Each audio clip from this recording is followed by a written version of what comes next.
ছোটখাটো একটা চাকরি করি, গত মাসে মেয়েকে বিয়ে দিয়েছি প্রায় 6 লক্ষ টাকা খরচ করে। আজ ইফতারি দিয়েছি জামাইয়ের বাড়িতে প্রায় 15,000 টাকা খরচ করে। একটু আগে মেয়ের ফোন। বাবা কেমন আছেন? হ্যাঁ মা, ভালো। তুই ভালো আছিস তো? আছি বাবা, ভালো। এইভাবে বলছিস কেন? তোর শ্বশুর বাড়ির মানুষ কি খুশি হয়েছে তো? ওরা কিছু বলেনি। ফুপু, জামাইয়ের ফুপু বলেছে ইফতারি একটু কম হয়েছে। তখন আমার চোখের পানি টলমল করছিল। আচ্ছা মা, বলিস, পরের বার থেকে আরও বাড়িয়ে দিব। বাবা তুমি শোনো, আমাদের বাড়িতে ঈদে কাপড় দিবে না? হ্যাঁ মা, দিব। কেন, তুমি কাপড় দিও না? খালা, জামাইয়ের খালা বলেছে দিলে সবার পছন্দ হবে না। কাপড় না দিয়ে টাকা দিয়ে দিতে।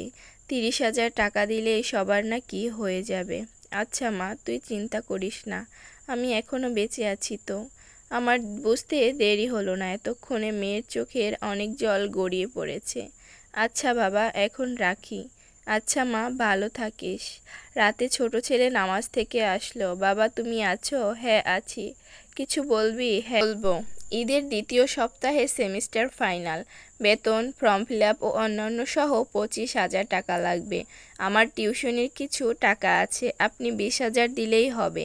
আচ্ছা দেখি, খেয়ে ঘুমিয়ে পড়। না বাবা, লেট হলে এক্সাম দিতে পারবো না। নতুন জামাই, মৌসুমি ফলমূল দিতে হবে, তাতে 15-20,000 টাকা চলে যাবে। ঈদের পর আবার কোরবানি, মেয়ের বাড়িতে গরু দিতে হবে।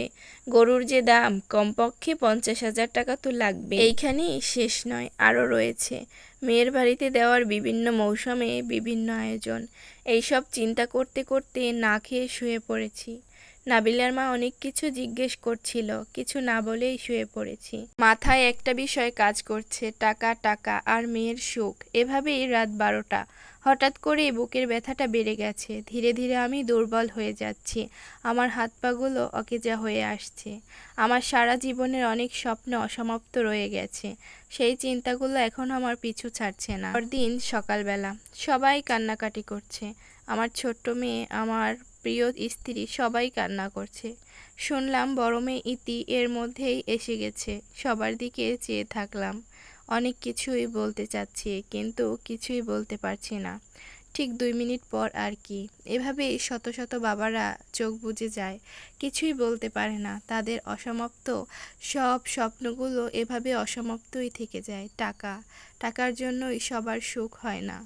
ভালোবাসা থাকে কিন্তু টাকা থাকে না, আবার ভালোবাসা থাকে না, আবার টাকা থাকে। এভাবেই কিছু কিছু মানুষের জীবনে ইতি টেনে যায়, কিন্তু শুধু থেকে যায় স্বপ্নগুলো।